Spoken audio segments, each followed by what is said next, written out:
gue mau membahas tentang apa itu budaya flexing. Nah, menurut lo apa sih budaya flexing? Mungkin kalau budaya flexing itu bisa diartikan seperti pamer dan lain-lain ya lah ya. Mungkin kita akan manggil teman gue nih, ada namanya Nada. Oke, jadi Halo guys, aku Nada. Jadi apa sih menurut pandangan lo itu tentang flexing? Kan akhir-akhir ini terlalu booming tuh apa yang dinamain flexing. Flexing ya, flexing itu menurut aku kayak orang yang pamer hidup glamor di sosial media. Ya mungkin ya, sebenarnya flexing itu dari dulu udah ada, kayak pamer gitu sebenarnya dari dulu udah ada. Cuman sekarang tuh mungkin nggak perlu naik mobil sampai keliling kampung, tinggal post ke Instagram story dan ya itu udah jadi pamer gitu. Kalau gue lihat-lihat nih dari segi algoritma kayak di Instagram, TikTok dan lain-lain lah, pokoknya yang intinya medsos tuh dia tuh kayak flexing itu lebih mencerminkan kepada hal yang seperti glamor, mewah dan estetik sih kalau buat kita ya. Jadi bagaimana pandangannya? Ya justru itu tuh termasuk kenapa budaya flexing ini dijadikan hal yang mungkin negatif karena algoritma itu. Jadi si flexing itu membuat setiap orang itu kehilangan arti kesederhanaan. Jadi mereka kayak berlomba-lomba untuk hidup glamor dan bahkan sampai rela pinjol gitu, bahasa kasarnya tuh pinjol gitu kan. Iya juga sih, Ya, mungkin juga gitu. sih. Kalau kayak gitu sih emang udah parah banget ya. Dan dampaknya itu bisa ke arah, jadi orang itu mau ikut-ikutan buat flexing, cuma buat nampilin wah gue ini udah cukup kaya nih buat ngeflexing apa yang gue capai. Jadi kalau kayak gitu kan menjadi dampak negatif ke flexing juga kalau seperti itu. Ya kayak ke orang-orang yang melihat postingan mereka. Jadi kayak nantinya ke depannya tuh mereka akan menjadi orang yang kayak memaksakan diri untuk hidup glamor padahal belum saatnya.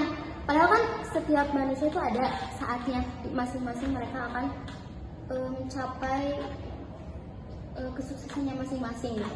Tapi karena budaya flexing ini, mereka jadi seolah-olah kayak memaksakan untuk hidup glamor padahal belum saatnya. Jadi mereka kayak sampai rela pinjol dan melakukan hal-hal buruk kayak main slot kan sampai kayak rugi berapa ratus juta gitu kan. Itu kayak udah jadi dampak negatif gitu bagi kita dari budaya flexing itu. Oh, flexing itu dari sisi lain juga bisa dibilang ada dampak positifnya. Kayak contoh nih, kita itu memotivasi orang buat kita itu harus sukses biar kita itu bisa menampilkan bahwa kita itu emang benar-benar sukses gitu ke depannya. Dan juga ada juga yang bisa buat selain motivasi nih, mungkin kayak misal kita itu harus hidup sehat kayak gitu kan. Itu bener banget sih. Jadi sebenarnya budaya flexing itu bisa jadi hal positif kalau kita nggak terlalu menekan diri kita untuk hidup seperti mereka. Jadi nggak usah ngebandingin hidup kita sama orang lain yang jelas-jelas jalan ceritanya beda gitu. Jadi di sana kita cuma mengambil motivasi untuk terus jalan di jalan kita. Tapi bukan berarti kita harus memaksakan untuk mengikuti hidup glamor seperti mereka karena kita akan ada saatnya. Tapi mungkin sekarang belum. Ya sebenarnya flexing itu bisa jadi dampak positif sebagai motivasi untuk diri kita itu kalau misalnya bagaimana cara kita merespon video itu. Misalnya kayak ada yang flexing rumah mewah gitu kan. Tapi kan kalau yang misalnya dia memiliki pemikiran yang positif, dia mungkin akan bilang kayak wah pengen nih punya rumah kayak gini. Misalnya kayak kadang gue suka baca nih di komen-komen suka ada kayak yang bilang disolawatin dulu. Kan itu berarti dia nggak memaksakan dirinya kan, tapi dia lebih ke ya suatu hari dia yakin dia akan punya gitu. Tapi ada juga yang kayak iri gitu kan, kapan gue bisa kayak gini gitu kan, kayak yang membuat dirinya memaksakan yang ya nafsu itu susah banget buat seorang tahan gitu kan. Jadi ya flexing bisa berdampak positif jika kita meresponnya positif.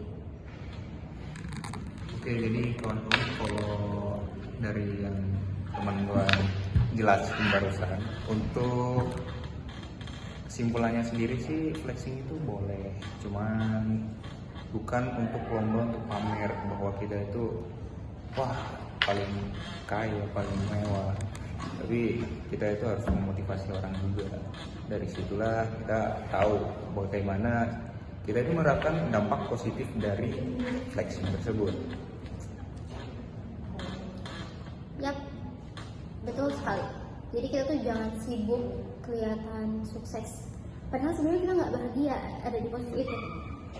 Kita mending kayak fokus ke hidup kita jadi bukan fokus ke apa yang orang lain post, tapi ke pencapaian diri kita sendiri, dan rayakan setiap sekecil apapun pencapaian yang kita dapat dari sana.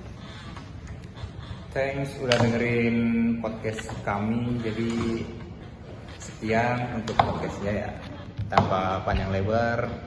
Terima kasih. Terima kasih.